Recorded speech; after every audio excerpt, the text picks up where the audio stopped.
তাহলে appreciation, certificate of appreciation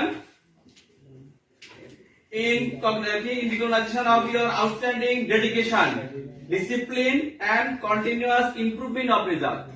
রেজাল্টে অ্যাপ্রিসিয়েশনটা ভালো, তারপরে হলো ডিসিপ্লিন ভালো, এফোর্ট ভালো, কি হতে পারে? সব হতে পারে, কেয়ারিং হতে পারে, প্লাম্বিং হতে পারে, টাইলস হতে পারে, মেশনারি স্যার। Yes sir. আচ্ছা, তুমি কাছাকাছি এটা সেন্টার আমার জন্য সবচেয়ে ডিফিকাল্ট হয়েছে। ওটা একটাই ছিল, হ্যাঁ, ওটা খুব পরীক্ষায় যায়। এটা সবচেয়ে ডিফিকাল্ট হয়েছে। তো আমাদের পরে আব্দুল কাদের জিলানী।